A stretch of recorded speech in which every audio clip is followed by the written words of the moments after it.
Recently, I've upgraded my camera to the Sony A7 III, but buying a camera in the current market is a surprisingly complicated affair. Every system has its benefits and pitfalls, and buying one turns out to be a difficult balancing act of what you need, what you can afford, and what makes you excited to shoot with it. For me, I put equal weight on video and photo when I'm looking at buying cameras. Both are very, very important. So for me, the Sony A7 III turned out to be the most capable camera, and I've managed to break that down into 3 main reasons. So let's dive into them. Number 1, the Sony A7 III is a proper hybrid camera. And what I mean by that is there's no compromise in photography despite having amazing video specs. It's a bona fide full framer and it easily stands up against the DSLRs in the world too. You're getting that wonderful depth of field, a dual SD card slot, and now a battery that can last you all day. Interestingly, this is what took the Panasonic GH5 out of the running, is despite having amazing video spec, I really didn't want to go for a Micro Four Thirds camera from a photography standpoint.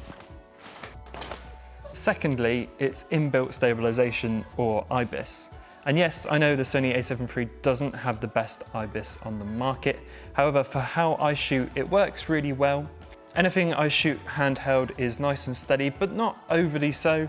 You still get a bit of that handheld look to it, and I really dig that look. On a side note, this is where the Fujifilm X-T3 got knocked out of the ranking for me. A truly wonderful camera, and it was in my basket online for quite a long time, but a lack of stabilization and primes with stabilization built in meant it just wasn't the camera for me. Thirdly, it's work and legacy.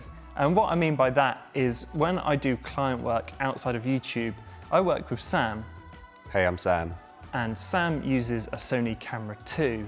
I shoot Sony, except for this. This means we can match picture profiles, exchange lenses, or even swap cameras completely if we need to without any confusion.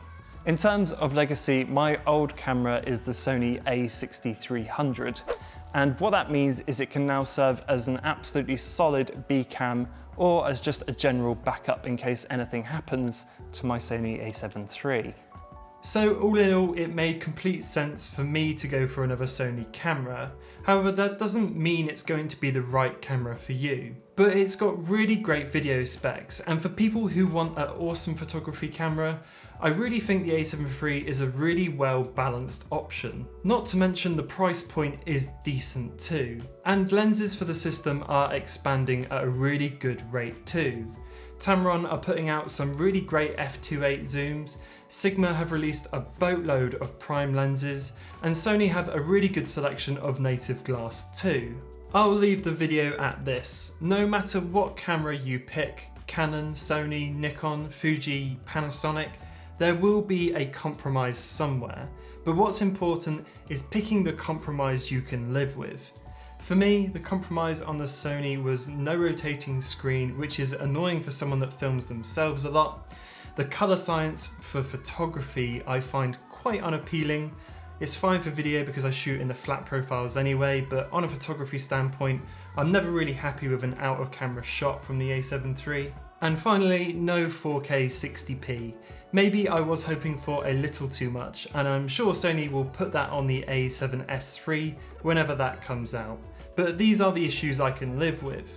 So there you have it.